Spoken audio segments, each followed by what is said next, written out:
I never got along with my sister-in-law, Tabitha. She was my husband Derek's stepsister, so she wasn't even part of the family. But she'd always show up to events and treat me like garbage.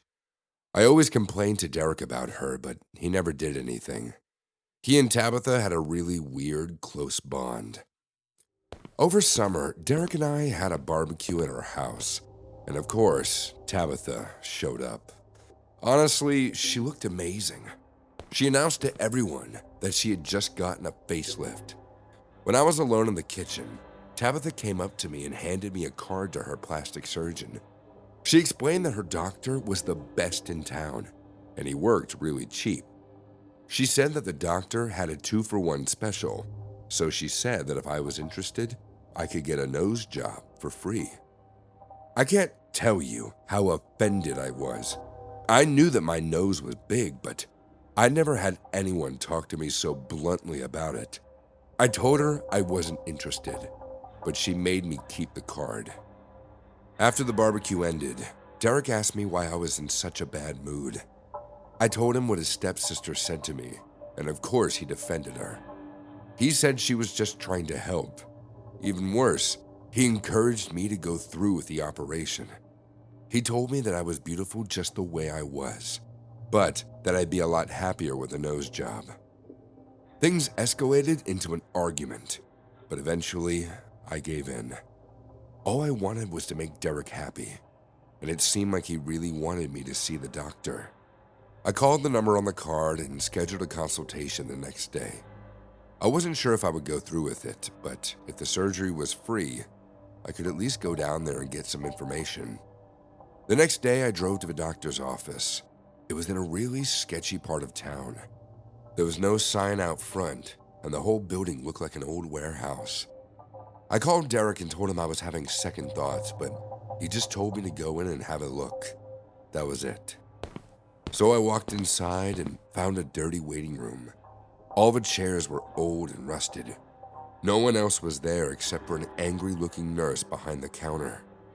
I was about to turn around and leave when the nurse called out, "Hello, ma'am. Did Tabitha send you?" I nodded. Instantly, the nurse walked towards me and grabbed my arm. She guided me down the hallway into a small room. Before I could say anything, she rushed out of the room and closed the door behind her. I looked around, and the place didn't look sterile at all. There was a table with old surgical tools in the corner, and the faucet was dripping water. I had a really bad feeling about this. I walked toward the door, ready to leave, but then the doctor entered. I couldn't see his face behind the surgical mask, but he looked very old. I started to tell him that I'd changed my mind, but he interrupted me. "Tabitha sent you, right?" he asked. "Yeah?" He walked towards me and gently led me to the operating bed. "Sit right here, and I'll give you an anesthetic." This didn't make any sense. If I was here for a nose job, wouldn't he want to talk about it first? I assumed I'd pick noses out of a catalog or something. I tried to stand up and walk towards the door, but he grabbed me and pulled me back down. "We haven't even started yet," he said. Now I knew for sure something was wrong. Tabitha had set me up. This wasn't a real doctor's office. I didn't know what was going on, but I knew I had to leave. The doctor pulled out a syringe and lowered it toward my arm. I frantically reached towards the table and grabbed one of the scalpels. I smacked the syringe out of his hand and then pushed the scalpel against his neck. "Tell me what's going on," I shouted. He stepped back and explained that he performed operations on a barter system. Tabitha got her facelift in exchange for some extra organs. She'd chosen me to donate them. I was horrified. I knew Tabitha hated me, but I never thought she'd do anything like this. The doctor drove the syringe on the ground, but as he was crouching down, I jumped off the bed and ran past him. I raced down the hallway while he shouted at me to stop. When I got to the waiting room, I saw the nurse standing guard at the entrance. She held up a syringe. "Looks like we have another runner." If I tried to run past her, she'd probably inject me. So I picked up one of the metal chairs and threw it at her. She ducked out of the way, and the chair banged up against the front door. Using that as a distraction, I shoved past her and raced out. Then, I got in my car and sped off. As I was driving back home, I called 911. I tried to explain what happened, but the cops couldn't believe me. I guess I sounded really frantic, but he told me not to make prank calls and then hung up. My only other plan was to go back home and tell Derek. He'd know what to do. But when I pulled into our driveway, I saw Tabitha's car parked outside. I couldn't let her see me. I parked far away from the house and snuck through the yard. Then I looked through the window and saw Tabitha and my husband drinking wine together. They were sitting awfully close. That's when I realized that Derek was in on it too. He knew that his stepsister was planning to get me killed. I watched in horror as Derek slowly kissed Tabitha. It made me want to throw up. I couldn't go home and I couldn't go to the police. So I drove all the way across town to stay with an old friend from high school. I knew that no one would find me there. I decided to stay low for a bit. That would give me time to think about my next steps. Almost immediately, my husband tried to call, but I didn't answer. Tabitha called me too. Then I got a call from an unlisted number. I answered it and heard that doctor's voice on the other end. He told me to come back and give up my kidney. He promised that I'd survive with just one. I refused, of course. There was no way I was going back there. Then the doctor started screaming at me. He said that Tabitha had gotten a very expensive surgery and he needed a payment. "I'm sorry," I said, "but if you still need someone's organs, I think my husband is available." Then I hung up. The next day, I calmed down enough to go to the police. I told them everything, and it seemed like they believed me. They sent some officers to the address I gave them, but when they got there, the building was empty. There was no sign of any doctor's office. Derek kept calling me for the next few days, but then all at once, he stopped. About a week later, I saw on the news that the police had found a dead body in the river. It was Tabitha. Her face had been surgically removed. I guess they never got their payments, so they took back their operation. I don't know what happened to my husband, though. No one has seen him in months.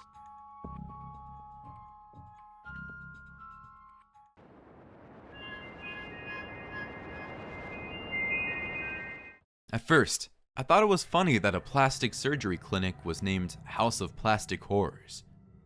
I thought that perhaps there was some kind of sick joke about how horrifying people's faces were before plastic surgery, and then it got better after. Or maybe it had to do with how puffy and horrifying a person looked immediately after plastic surgery before it cooled down and began to heal. Then, I had no idea how very wrong I was about what it meant, and I was about to find out exactly why. My parents had always been against plastic surgery, but I had just turned 19 and thought of myself as a fully grown adult who could do whatever they wanted. But I lived with them, so getting the surgery under their roof was not going to happen. So I needed to get away, even if it was for a little while.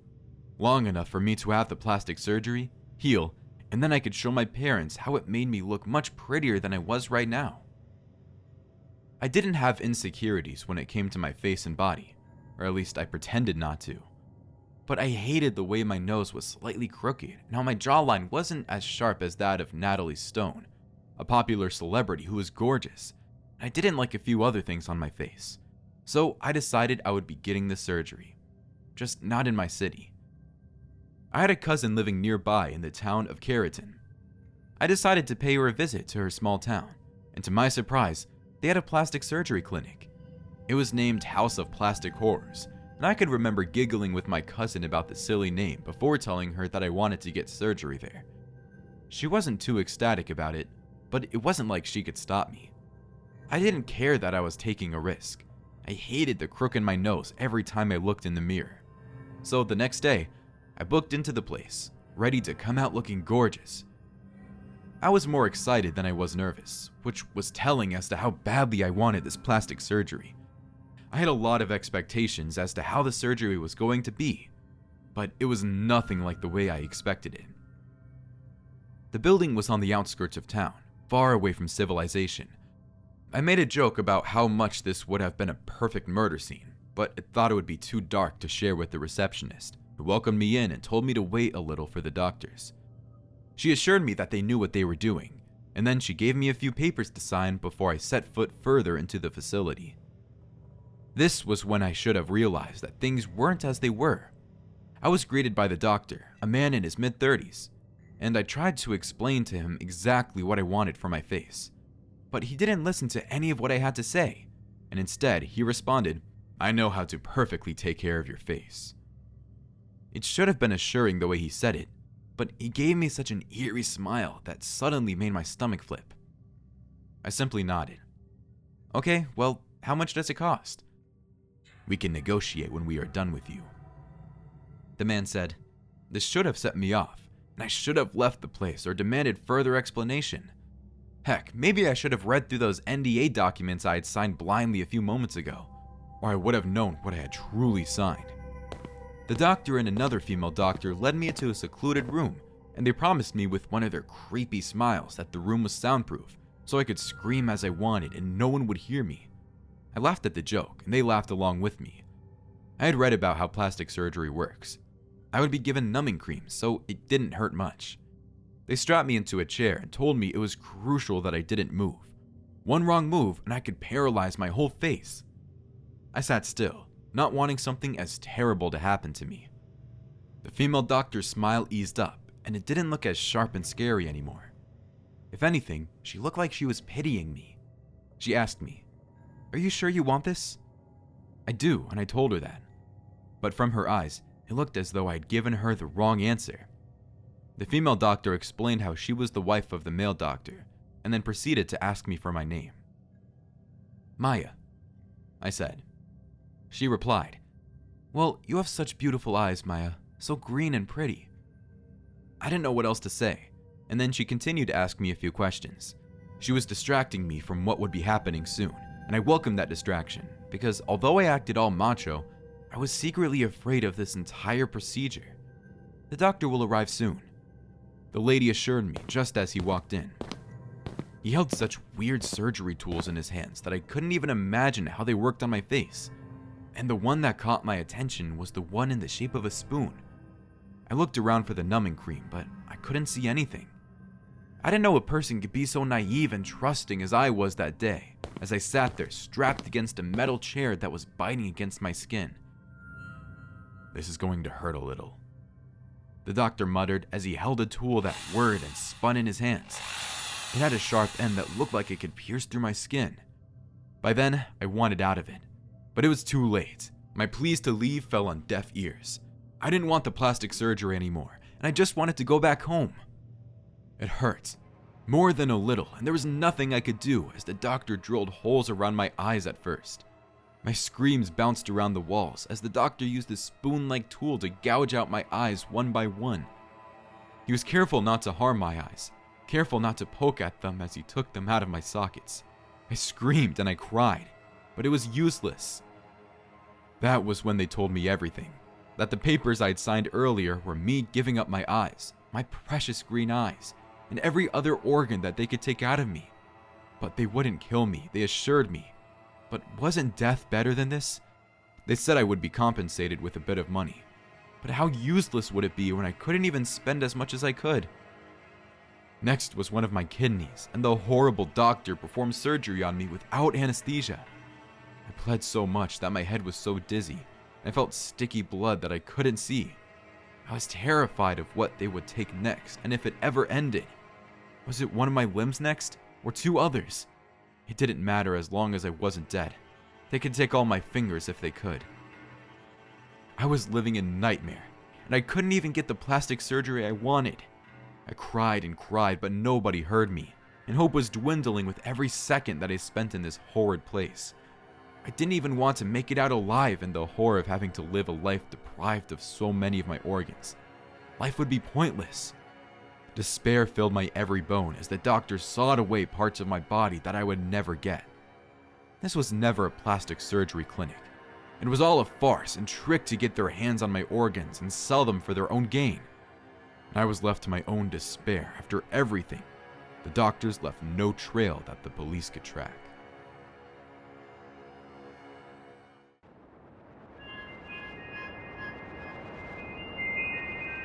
I think we are being followed, Malcolm whispered, eyes straight ahead on the lonely road that led to his house, and I felt the air shove out of his mouth with such sputtering force that betrayed confusion. I could not tell how long since he had observed a stalker on that Halloween night. I had been oblivious of it, trapped in the laughter and gifts that we had shared. I was in love, and nothing else mattered in the world but the smell of my lover. Halloween night was just another liberating experience with Malcolm. The way he caressed me till I was burning with longing.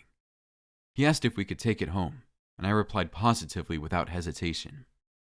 Now, his tone was changed, and I noticed a slight shakiness in his respiration. I tried to turn my neck, and he nudged me with his shoulder. "Don't make it obvious that we know. I think he's been with us since the park." Malcolm said those words, and the smile on my face immediately dried up, turning into a sickening scowl of discomfort. My stomach tightened in knots, and the unease bolted up my chest. Malcolm's hands and mine wrapped tighter, and I felt my fingers being strangled by him. Malcolm had always made me feel safe, and I had never seen him panic. It was a terrible thing to be so vulnerable, I feared. "Who is following?" I asked quietly. "I'm not sure," Malcolm answered. He reasoned that it was some guy in a death costume and a scythe in his hand. It was dangerous to challenge such a person so late at night when we could simply escape them to the safety of his home where he could use his gun. I told him I was scared, and Malcolm turned my head over to his mouth. He planted a kiss on my cheek, and I used the opportunity to peek at the stalker. As sure as he had said, I saw the ghoulish figure, dressed in a long black cloak and a white mask, holding a scythe in his right hand, walking a few paces behind us in the open. The stalker noticed I was staring. He lifted his scythe, pointed the blade at me, and took the left into an alley, floating out of sight because his manner of motion was unnatural from how he moved. My blood froze in my veins in disbelief. Malcolm noticed my rasp. "What is it, Michelle?" My senses piqued interest, and I stood, rooted to the spot. I stared at Malcolm and then at the empty pathway behind us. He followed my gaze, and he sighed in relief. "I think he stopped following us." Malcolm blinked. "Is this some prank?" I quizzed, scared as could be. "Prank? Why would I want to do something like that?" My ears whirred. Halloween horror manifested itself in my imagination, and a dozen of such scary situations ran through my mind. Perhaps the most haunting thought was the fact that the scythe-wielding prankster had been so menacing in that small second that I stared at him and he lifted his scythe at me. I knew it was no ordinary prank and something sinister awaited. All of my senses pricked and I could take no more of it. "Walk me back to mine," I said to Malcolm at once. All my desire for intimacy had been replaced with a solid sense of dread that made my heart sweaty. Malcolm's tongue was heavy in his mouth, and his lower lip hung open as he regarded me. My mind was a dizzied pool where fear swam in liberty.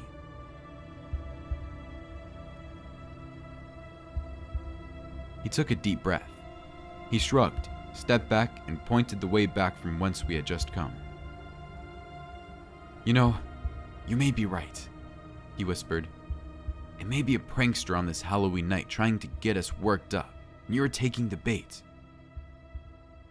I maintained my silence as I began to walk with Malcolm behind me. My eyes never left the corner of the road which I had seen the prankster enter, and the closer I approached, the more heightened my apprehension was. I was no more than a few paces from where he had disappeared from our sight, when he suddenly re-emerged in the glory of his black cloak, tattered around the edges and splotches of red on his white death mask. He pulled his scythe up, and I saw the blade catch the moon in a glint. It seemed bloodstained, but I was still in doubt. I stepped back in fright, but Malcolm, irritated by his ruined chances, stepped in front of me to approach the prankster. "Good prank for Halloween, homie. Can you scurry along now?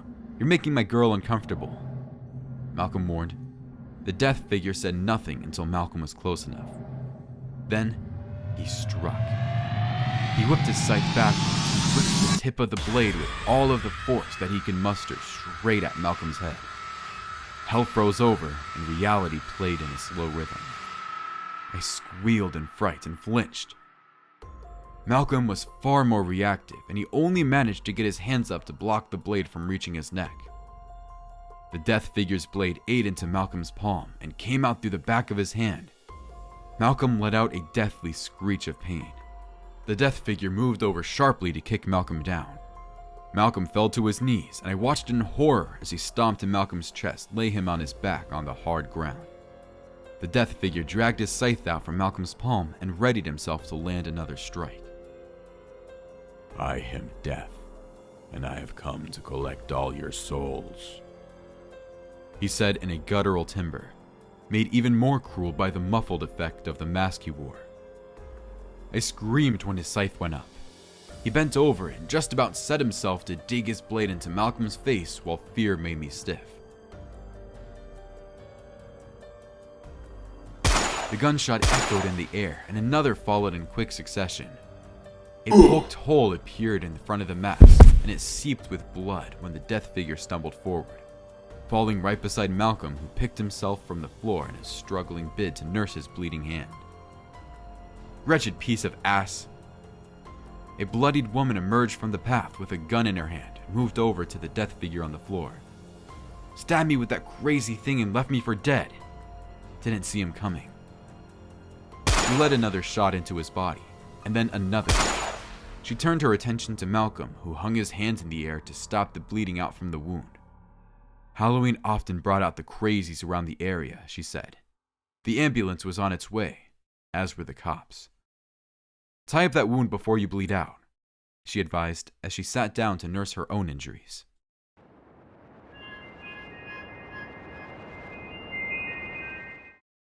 My name's Peter, and I'm 30 years old. I used to have my own business, a small restaurant in which I was also the cook. Unfortunately, due to the lockdown, I was forced to shut it down.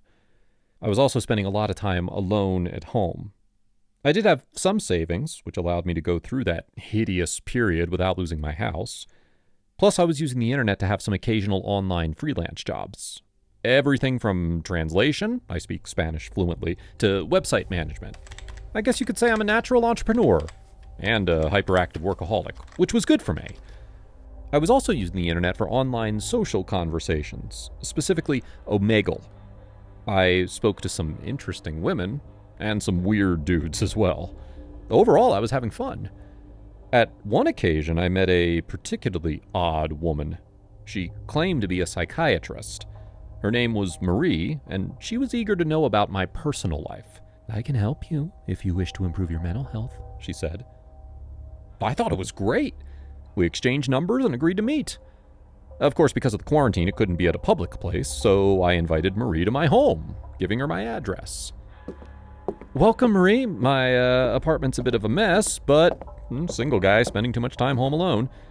Since you're a psychiatrist, I'm sure you know how it works," I said, being sincere, but also trying to break the ice. "Hello, Peter. It's not that bad, don't worry. Plus, I think a man in your situation, if he has his house too organized and clean, it's probably not a good sign. Male loners who are like that, they often have some psychopathic personality traits and crave control. Many times they're also struggling with their own inner demons. Serial killers like Jeffrey Dahmer are good examples. When the police broke into his place, they noticed how tidy his house was. Even his fish aquarium was perfectly clean. At the same time, he had pieces of his victims inside his fridge and Polaroid pictures of his gruesome crimes kept inside a drawer. So, as you see, it's fine, Marie said. I offered her some coffee, which she gladly accepted. We had a nice chat about mental health in general, and I spoke to her about my doubts and fears. She said she also lived alone. Marie was about 50 years old, but she was passionate about her work as a psychiatrist, and the internet allowed her to keep working with her patients. Then, after a while, the conversation started to become a little weird. Peter, let's do an exercise. Look into my eyes. Don't worry, I'm not pulling off anything romantic. It's an experiment, so I can test your mental strength. It's really very simple, Marie explained. Now, since it wasn't anything bizarre, I decided to play along. At best, I could either find it funny, but as I kept looking at her and listening to her soft voice, I started to feel strange. It wasn't unpleasant, but I felt like my mind was drifting away from my body. I heard her speaking words in a language that I didn't know, or at least that's what I thought, since I wasn't understanding them. Then she said to me, "Take off your clothes, Peter. We're going to get cozy. I find you very attractive." I didn't feel the same about her by any means, and so I wanted to refuse her proposal. But in panic, I realized I wasn't controlling my body anymore. Not even my speech, since I wanted to speak but wasn't able to. Terrified, I felt like I was inside someone else's body because, in practical terms, I was doing exactly what Marie told me to. I can't really describe what happened in the next few minutes. Marie had her fun and did all she wanted to do to me.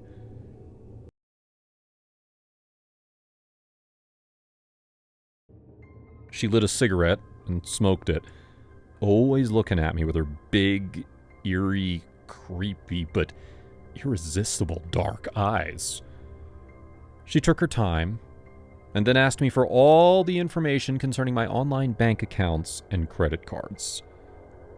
This time I was able to talk, but I was speaking what she wanted and not what I wished. Completely hopeless through the internet, I transferred all my money to her. She made me do the transaction via multiple Bitcoin wallets so that the final recipient wouldn't be tracked. You will only awake from your trance after 1 week. By that time, I will be gone. You will never be able to find me, Peter. I can't erase your memory, but it's a big world out there. And my Omegle account will be shut down as well. Besides being a psychiatrist, I'm also a skilled hypnotist. When I find a man who pleases me, I do what I have to do. I fulfill all my needs. Nothing personal against you, my dear. It's just my nature. You are a smart and strong man, even if a bit too trusty. You will be able to make more money. I'm sorry. Goodbye now. And just like that, she simply left my house.